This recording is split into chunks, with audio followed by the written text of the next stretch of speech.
Welcome, ladies and gentlemen. Thank you very much indeed for making the effort to come up here today. Welcome to our new offices. Hope you've had a nice look at the view, which is the main reason, of course, we moved here. I wanted to just bring you up to date with what we've been doing here today. We had a Cobweb internal event, which is one of the reasons why there's a few of our staff up here today.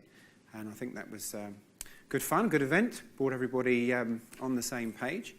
And what we wanted to do now was open things up and have a sort of higher level view and try and inform the big picture in each of our brains of what might be coming next.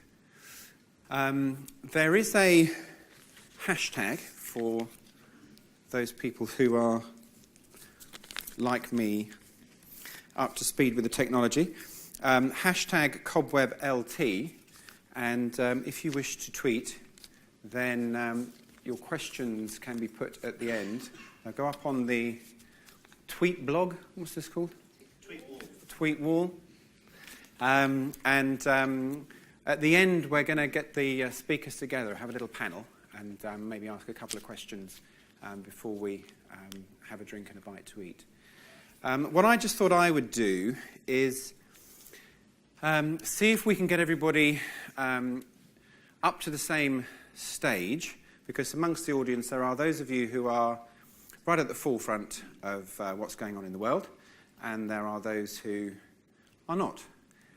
So what I thought might be useful is if I just give a sort of idiot's guide to the impact that tech has had on our societies so far,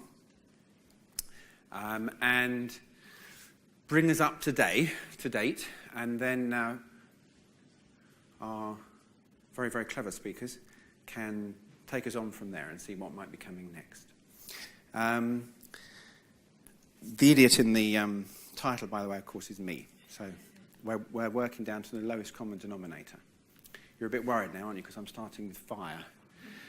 Fire as a technology. This could be a long speech, couldn't it? The impact of these technologies, of course, we don't foresee at the time, usually, the impact they're going to have. So whichever one of our ancestors learned how to control fire presumably had no idea that cooking food and being able to release the extra calories in that food, being able to cook a wider varieties of food, would then enable our brains to develop and evolve much further than before, so much so that the descendants wouldn't have even considered themselves the same species as whoever it was that did that.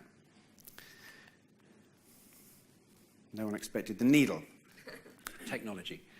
I was told a little while ago that the invention of the needle and thread, which enabled our ancestors to put together clothing, keep them warm in strange parts of the world, without which they'd never have made it across the land bridge between Siberia and Alaska. And then when the Europeans made it to America, it would have still contained maybe all the megafauna, the mammoths and the giant aurochs that were there before we moved in there. Unforeseen consequences. You would have expected agriculture, but the guys who obviously made those technological breakthroughs that enabled farming to take place would never have envisaged that the hunter-gatherer societies that we organised ourselves in would change completely into the agrarian revolution and became the hierarchical societies that we have today, with kings and peasants and organised religion and taxes. Printing, obvious one that everybody knows very well, the Gutenberg press, the first breakthrough really in terms of mass communication. And when Johannes was messing about with his movable type, I'm sure he had some idea of the impact that was going to have, but I very much doubt he realised what was coming next. Another one perhaps you weren't expecting. You're expecting me to say industrial revolution next, probably. Anthropocene, for those of you who haven't heard that term, I suppose most of you have, it's a term that's being applied more and more now to the modern era where human beings are starting to completely terraform the planet. And through the Industrial Revolution, of course, we've seen amazing changes. We now have a world of 7 billion people because of the advances in healthcare and medicines and education. And I'm told 19 billion chickens and 1.5 billion cows and 1 billion pigs and 1 billion sheep. Who'd have thought? Where we're all interested, I think, is where we get to the digital revolution. And I think that what we're looking at here is something completely new. And it's something that's taken me a little while to get my head around this shift. All the changes that we've seen through human history have been as a result of step changes or linear changes. And this is the first time what we're seeing now is an exponential change. So the difference between adding and doubling. And we've seen a number of ways that this is represented. And so this is something I think that people see a lot of. This is a graph depicting Moore's law. And we know the background of that, the prediction that computer power, in effect, number of transistors on a chip, would double every 18 months, 2 years, and how that's represented. Now, that's represented in a chart like that with a logarithm up the side so that you can fit it on the page. And we did a lot of work trying to fit that with a linear scale up the side, but we failed. So we were trying to use this analogy, and I think this is quite interesting. You've probably heard this analogy with, there was a hero in China who did some super-duper act, and as a reward, the Emperor of China said, you can have any prize you like from the entire kingdom. And the hero said, all I want, get a chessboard, put a grain of rice on the first square, put 2 on the next, double it on the next, double it on the next. That's all I want. Emperor said, that's a good deal. Of course, by the time you get to the end of the chessboard, he's got all the rice in China. So we tried to do a representation of that for you here today. If you can imagine the contrast between a linear progression and an exponential progression on a chessboard, what we tried to do was, if you imagine a chessboard outside this building, sitting on the steps, and you put something 1 centimetre high on the first square, and on the linear progression, you get 2 centimetres, and you get 4 centimetres, and you get 6 centimetres, and 8 centimetres, and so on. By the time you're, whatever it is, 34 squares in, you have something that's maybe half the height of me. When you try and do that exponentially, I think we got to 14 generations in, and you're already up the height of these windows. And the 15th generation becomes the tallest building in the world, and the 16th generation, you're up in the upper atmosphere. So trying to get a human brain around this idea of exponential change, I think, is a very, very difficult thing for us to do. And whilst intellectually, I think we can get it, emotionally, I don't think we do.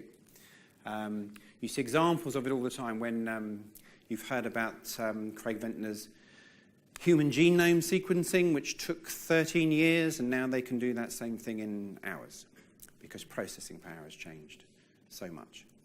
And we're living in a world now with this digital revolution where the consequences of that exponential change are being seen in a number of different fields.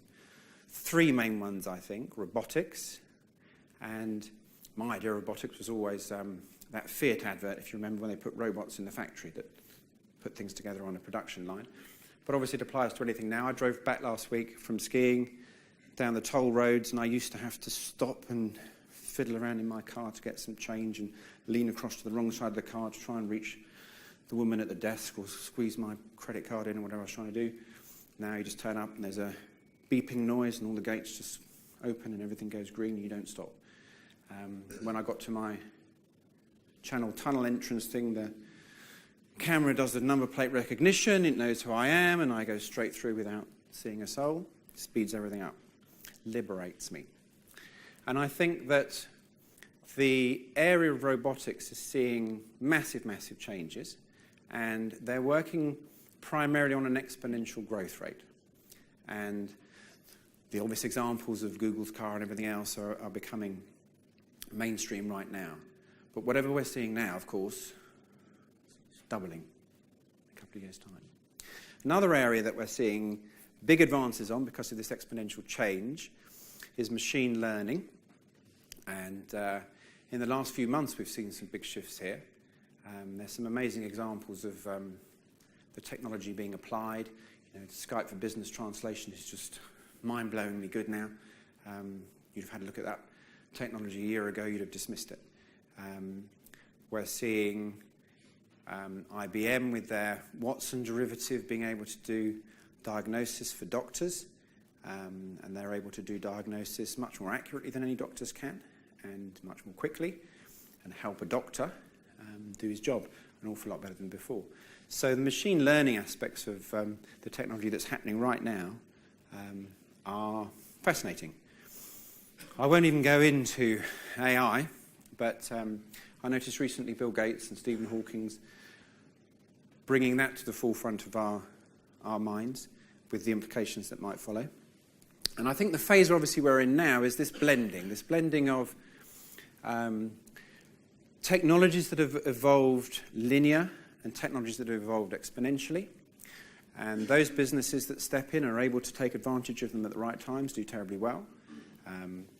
When Apple decided to enter that smartphone market, and they had a device, obviously, that had benefited on the chip side from the exponential growth, still was having to deal with the linear growth of the battery technology, but they applied their skill set, their design set, and so forth, into a completely new field, and the growth rate of that, of course, we all know.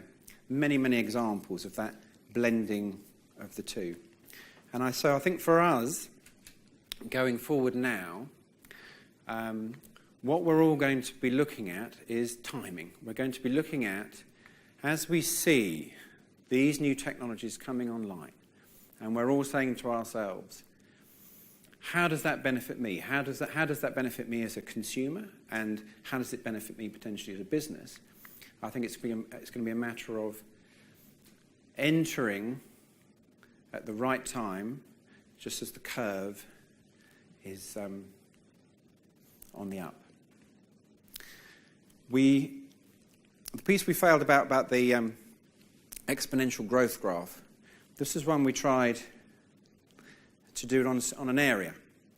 So this was going to be a generation where this is our room, and as it expands, it covers up the building, but very quickly it got out of hand.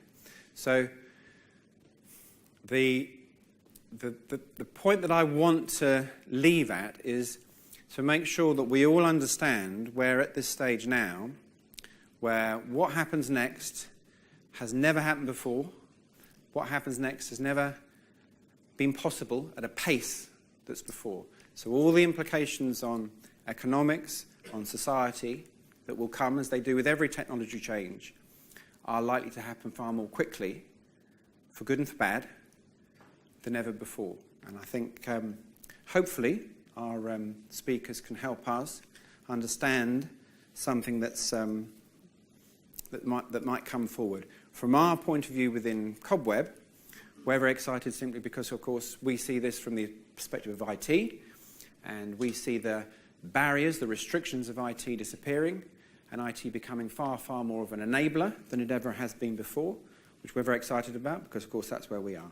We're about liberating businesses and enabling them to focus on what's really essential to them. So, thank you very much.